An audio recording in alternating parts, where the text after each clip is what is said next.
तो आज की क्लास का टॉपिक है हमारे पास रासायनिक समीकरण और अभिक्रियाएं, केमिकल रिएक्शन एंड इक्वेशन। तो एक अच्छा चैप्टर है साइंस के लिए, साइंस के विद्यार्थियों के लिए। तो आज बात करेंगे, सबसे पहले बात करते हैं रासायनिक अभिक्रिया। तो रासायनिक अभिक्रिया क्या होती है? तो रासायनिक अभिक्रिया होती है कि दो या दो से अधिक तत्व मिलकर जब कोई नया पदार्थ बनाते हैं, न्यू प्रोडक्ट,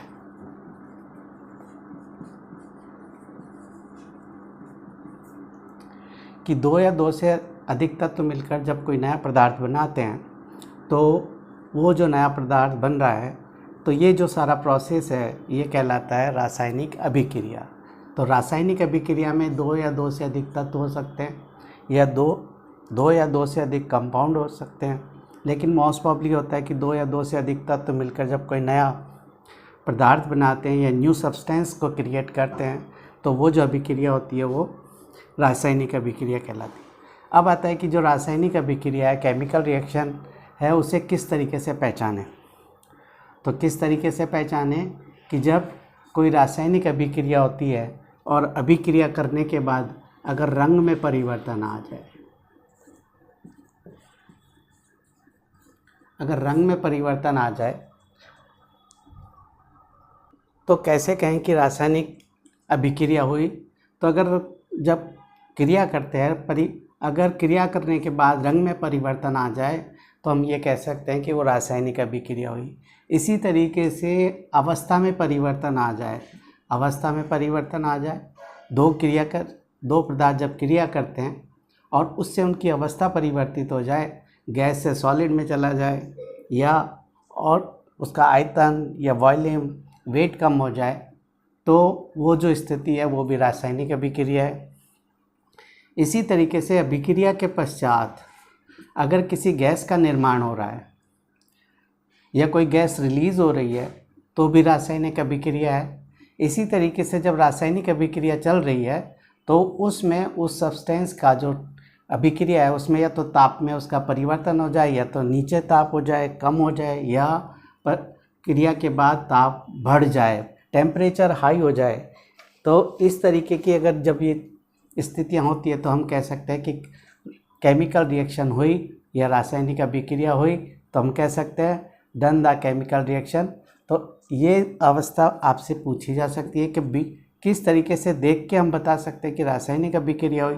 तो ये चार लक्षण अगर हमें दिखते हैं, ये चार फैक्ट्स अगर हमें दिखते हैं कि change in colour, change in state and evaporate of gas and change in temperature, तो ये कह सकते हैं कि केमिकल रिएक्शन या रासायनिक अभिक्रिया हुई है। और अगर इनमें परिवर्तन नहीं है, क्योंकि दो तरह के परिवर्तन होते हैं, एक होता है रासायनिक परिवर्तन और एक होता है भौतिक परिवर्तन। तो अगर रासायनिक परिवर्तन दिखेंगे तो वो जो सारी अभिक्रियाएं, अगर रासायनिक परिवर्तन दिखता है तो वो अभिक्रिया हुई है, और अगर भौतिक परिवर्तन है तो रासायनिक अभिक्रिया नहीं हुई है। ये ऐसा सामान्यतः माना जाता है। तो रासायनिक क्रिया या रासायनिक क्रिया से पहले कुछ बातों को हम गौर करें ताकि हमें आगे की रासायनिक क्रियाओं को देखने समझने में आसानी रहेगी। सबसे पहला होता है तत्व की। तत्व क्या होता है? तो वो पदार्थ जो एक ही प्रकार के अणु या परमाणु से बने, एक ही प्रकार के अणु या परमाणु से बने, यानी कि एक ही तरह के एटम से जो पदार्थ बने होते हैं वो हमें क्या कहलाते हैं? तत्व, या उसे कहा जाता है एलिमेंट। जैसे हाइड्रोजन, ऑक्सीजन, क्लोरीन, सोडियम। तो इस तरीके से जो तत्व होते हैं जो एक ही तरह के अणु या परमाणु से बने हैं उनको हम एलिमेंट या तत्व कहते हैं। इसी तरीके से दूसरा होता है कंपाउंड या यौगिक या कंपाउंड। तो कंपाउंड क्या होते हैं कि जो दो या दो से अधिक तत्वों से मिलकर बनता है, वो पदार्थ जो दो या दो से अधिक तत्वों से मिलकर बना है वो कंपाउंड कहलाता है। जैसे H2O पानी है आपका, हाइड्रोजन के 2 अणु और ऑक्सीजन का एक। इसी तरीके से NaCl, इसी तरीके से मैग्नीशियम ऑक्साइड। तो ये कुछ जो 2 या 2 से अधिक तत्वों से मिलकर बनते हैं उन्हें यौगिक कहा जाता है, कंपाउंड कहा जाता है। तो तत्व और यौगिक को समझना जरूरी है। अब इसी के आधार पर हम रासायनिक अभिक्रियाओं का वर्गीकरण या रासायनिक अभिक्रिया के टाइप्स पता करेंगे कि कौन कौन सी टाइप की रासायनिक अभिक्रिया हैं। तो रासायनिक अभिक्रियाओं के प्रकार में सबसे पहली आपके पास अभिक्रिया सामने आती है, वो है संयोजन अभिक्रिया या योगशील अभिक्रिया। इसे कहा जाता है कॉम्बिनेशन रिएक्शन या एडिशन रिएक्शन। तो संयोजन या योगशील, जब 2 या 2 से अधिक तत्व मिलके किसी एक तत्व को एक प्रोडक्ट को बनाते हैं, जैसे सब कुछ करें हम हाइड्रोजन और oxygen is equal to H2O।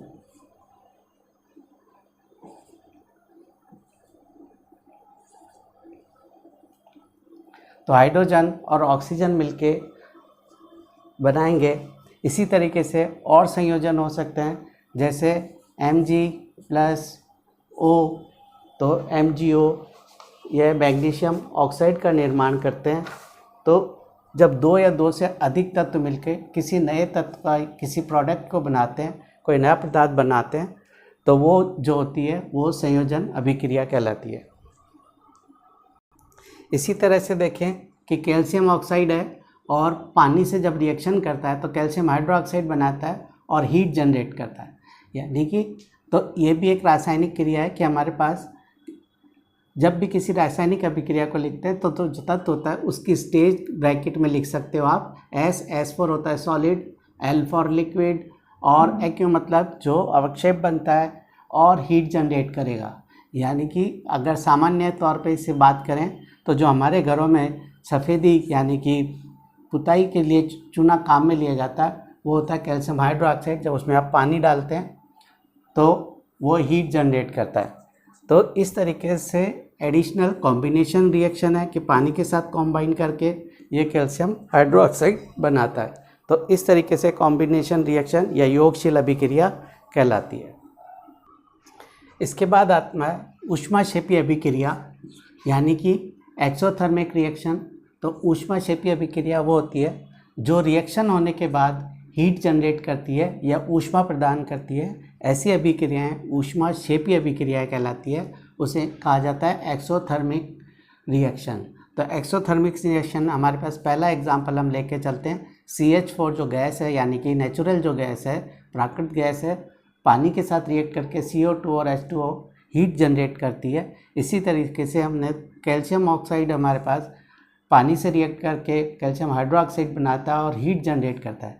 तो ऐसी अभिक्रियाएं जो रिएक्शन के बाद हीट जनरेट करती है यानी कि ताप बढ़ा देती है अभिक्रिया का, तो ऐसी जो अभिक्रियाएं होती है वो ऊष्माक्षेपी अभिक्रिया कहलाती है। उसे एक्सोथर्मिक रिएक्शन कहा जाता है।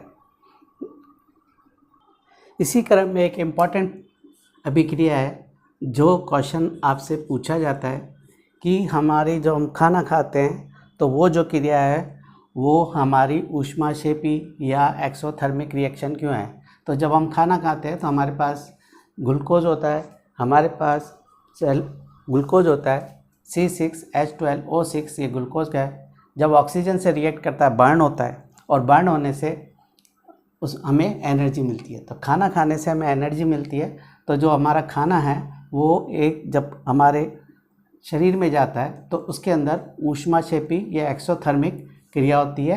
तो ये आपका आंसर होना चाहिए कि खाना खाने से एनर्जी क्यों मिलती है, क्योंकि जो हमारा खाना है जब ग्लूकोज बर्न होता है तो वह एनर्जी प्रोड्यूस करता है हमारी बॉडी में और जिससे हमें ताकत मिलती है या काम करने की क्षमता हमारी बॉडी में आती है, शरीर में आती है। तो इस तरीके से ऊष्माक्षेपी अभिक्रिया या एक्सोथर्मिक रिएक्शन को डिस्प्ले किया गया है।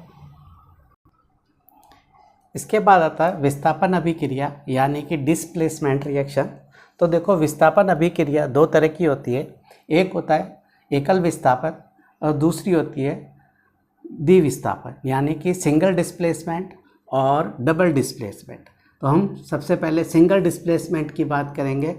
एकल विस्थापन अभिक्रिया की बात करेंगे तो एकल विस्थापन अभिक्रिया यानी कि क्या होता है कि जब एक तत्व और यौगिक यानी एलिमेंट और कंपाउंड जब दोनों रिएक्शन करते हैं तो जो तत्व होता है, एलिमेंट होता है, वो कंपाउंड में चेंज हो जाता है और जो कंपाउंड होता है वो एलिमेंट में चेंज हो जाता है। यानी कि जो यौगिक है वो तो तत्व बन जाता है और जो तत्व होता है वो यौगिक में चेंज हो जाता है। हम यहाँ देखें आयरन प्लस कॉपर सल्फेट, तो आयरन सल्फेट बनता है और कॉपर रिलीज होता है। इसी तरीके से जिंक Zn और H2SO4, तो यहाँ पर जिंक जो है वो तत्व है, एलिमेंट है, और H2SO4 कंपाउंड है, तो ZnSO4 बन जाता है और हाइड्रोजन रिलीज होती है। ये गैस का साइन होता है क्योंकि वो गैस रिलीज़ करता है, तो इसलिए तो ये भी एक सिंगल विस्थापन है क्योंकि जो तत्व होता है वो कंपाउंड में चेंज हो गया, यौगिक में चेंज हो गया। इसी तरीके से लेड और कॉपर क्लोराइड, तो यहाँ पर ये तत्व है और ये एलिमेंट है, जब रिएक्शन करता है तो जो तत्व होता है वो कंपाउंड बन जाता है, यौगिक बन जाता है, और जो कंपाउंड है वो तत्व में चेंज हो जाता है। यानी कि this is the single displacement reaction, कि जब तत्व और यौगिक मिलके यौगिक जो होता है वो तत्व में चेंज हो जाए और जो कंपाउंड है और जो तत्व है वो कंपाउंड बन जाए, तो ऐसी जो रिएक्शन होती है वो विस्थापन अभिक्रिया यानी कि सिंगल डिस्प्लेसमेंट रिएक्शन कहलाती है। तो चैनल को लाइक करें, सब्सक्राइब करें, फॉलो करें ताकि इसी तरह की और रिएक्शन आपको हम अगले वीडियो में दे सकें। इसी क्रम में दूसरी हमारी अभिक्रिया आती है वो है डबल डिस्प्लेसमेंट, द्विविस्थापन अभिक्रिया। तो द्विविस्थापन अभिक्रिया में क्या होता है कि जब दो कंपाउंड आपके पास यानी कि दो यौगिक आपके पास होते हैं और दोनों आपस में केमिकल रिएक्शन जब कर रहे होते हैं तो पहले कंपाउंड और दूसरा कंपाउंड दोनों अपने एलिमेंट को एक्सचेंज कर देते हैं। यानी कि पहले कंपाउंड में दूसरे कंपाउंड का एलिमेंट जुड़ जाता है और पहले कंपाउंड का एलिमेंट दूसरे कंपाउंड में जुड़ जाता है।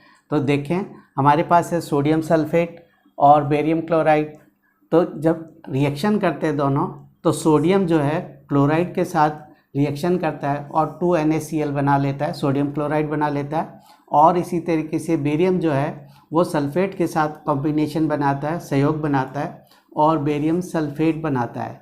तो इस तरीके से जब दो यौगिक टूटकर आपस में अपने एलिमेंट या तत्वों को बदल लेते हैं तो ऐसी जो अभिक्रियाएं होती है वो द्विविस्थापन अभिक्रियाएं कहलाती है या उन्हें डबल डिस्प्लेसमेंट रिएक्शन कहा जाता है। तो हमारे वीडियो को देखते रहें, आगे हम नेक्स्ट वीडियो में आपको ऑक्सीडेशन और रीऑक्सीडेशन इम्पॉर्टेंट रिएक्शंस के बारे में बात करेंगे। तो हमारे वीडियो को फॉलो करें, शेयर करें, कमेंट्स दें, आपकी कोई भी सब क्वेरी है उसको आप डालें ताकि हम आपको जवाब दे सकें।